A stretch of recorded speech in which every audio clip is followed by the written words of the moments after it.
ಶುಭ ಗ್ರಹ ಅಂತ ಕರೆಯಲ್ಪಡುವ ಗುರು ಪುನರ್ವಸು ನಕ್ಷತ್ರದ ದ್ವಿತೀಯ ಪಾದವನ್ನು ಶೀಘ್ರದಲ್ಲಿಯೇ ಪ್ರವೇಶಿಸಲಿದ್ದಾರೆ. ಗುರುವಿನ ಈ ಚಲನೆಯಿಂದ ಯಾವ 4 ರಾಶಿಗೆ ಸೇರಿದ ಜನರಿಗೆ ಅದೃಷ್ಟದ ಬೆಂಬಲದೊಂದಿಗೆ ಅಪಾರ ಧನಲಾಭ ಆಗುತ್ತೆ ಅಂತ ನೋಡ್ತಾ ಹೋಗೋಣ.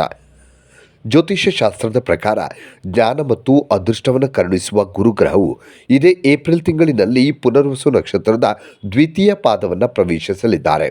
2026 ಏಪ್ರಿಲ್ 20 ಸೋಮವಾರದ ಸಂಜೆ 4:43 ಗುರುಗ್ರಹವು ಪುನರ್ವಸು ನಕ್ಷತ್ರದ ದ್ವಿತೀಯ ಪಾದವನ್ನು ಪ್ರವೇಶಿಸಲಿದ್ದಾರೆ. ಗುರುವಿನ ಈ ನಕ್ಷತ್ರ ಬದಲಾವಣೆಯಿಂದ 4 ರಾಶಿಗೆ ಸೇರಿದ ಜನರಿಗೆ ವಿಶೇಷವಾಗಿ ಅಪಾರ ಧನಲಾಭವಾಗುತ್ತೆ. ಹಾಗಾಗಿ ಯಾವ 4 ರಾಶಿಗೆ ಸೇರಿದ ಜನರಿಗೆ ಗುರುವಿನಿಂದ ಸಾಕಷ್ಟು ಶುಭ ಫಲಗಳ ಪ್ರಾಪ್ತಿಯಾಗುತ್ತೆ ಅಂತ ಈ ವಿಡಿಯೋದಲ್ಲಿ ನೋಡೋಣ.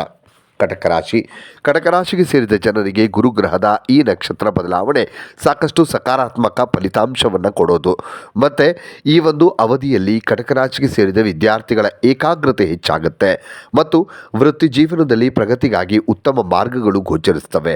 ಹಾಗೆ ಈ ಸಂದರ್ಭದಲ್ಲಿ ಕಟಕ ರಾಶಿಗೆ ಸೇರಿದ ಜನರಿಗೆ ಯಾವುದಾದರೂ ದೊಡ್ಡ ಅಥವಾ ಶುಭ ಸುದ್ದಿ ಲಭಿಸುವ ಯೋಗ ಕೂಡ ಕೂಡಿ ಬರುತ್ತೆ.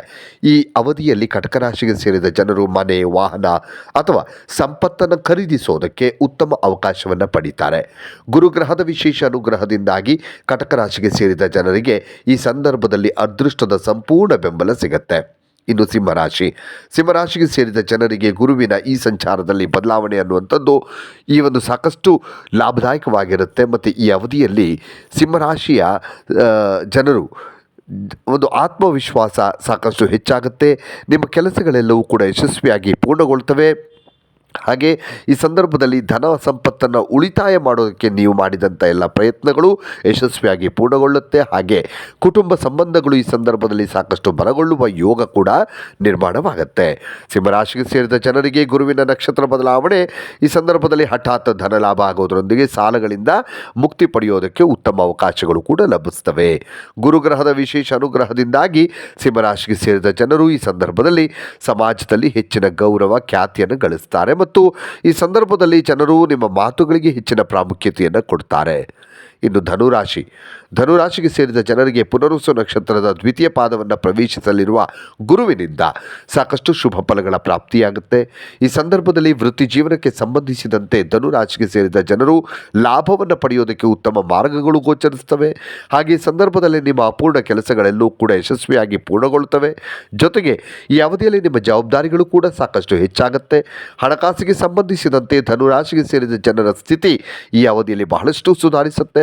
ಹಾಗೆ ಗುರುವಿನ ನಕ್ಷತ್ರ ಬದಲಾವಣೆಯಿಂದಾಗಿ ಹೊಸ ಜನರನ್ನು ಭೇಟಿಯಾಗುವ ಉತ್ತಮ ಅವಕಾಶಗಳು ಈ ರಾಶಿಗಳಿಗೆ ಸಿಗುತ್ತೆ, ಅಂದರೆ ಧನುರಾಶಿಯವರಿಗೆ ಸಿಗುತ್ತೆ.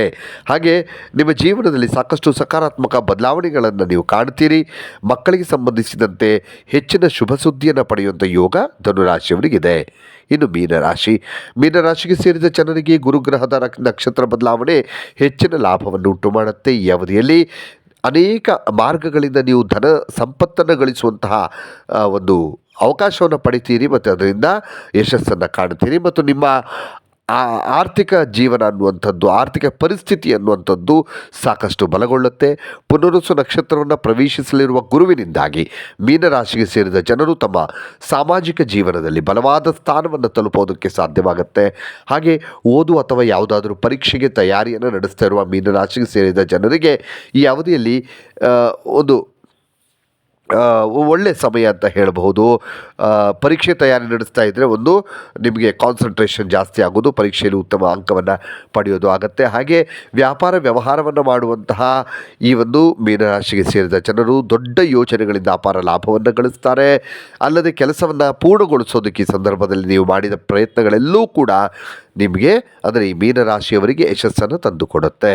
ಈ 4 ರಾಶಿಯವರು ಕಟಕ ರಾಶಿ, ಸಿಂಹರಾಶಿ, ಧನುರಾಶಿ ಮತ್ತು ಮೀನರಾಶಿಗೆ ಸೇರಿದ ಜನರಲ್ಲಿ ನಿಮ್ಮ ರಾಶಿ ಒಂದಾಗಿದ್ದರೆ ಇದೇ ಏಪ್ರಿಲ್ನಲ್ಲಿ ಪುನರ್ವಸು ನಕ್ಷತ್ರದ ದ್ವಿತೀಯ ಪಾದವನ್ನು ಪ್ರವೇಶಿಸಲಿರುವ ಗುರುವಿನಿಂದಾಗಿ ನಿಮಗೆ ಹೆಚ್ಚು ಅದೃಷ್ಟ ಕೈ ಹಿಡಿಯೋದರೊಂದಿಗೆ ಜೀವನದಲ್ಲಿ ಸಾಕಷ್ಟು ಸಕಾರಾತ್ಮಕ ಬದಲಾವಣೆಯನ್ನು ಹೊಂದೋದರೊಂದಿಗೆ ಅಪಾರವಾದ ಧನ ಸಂಪತ್ತಿನ ಮಾಲೀಕರಾಗೋದು ಖಂಡಿತ.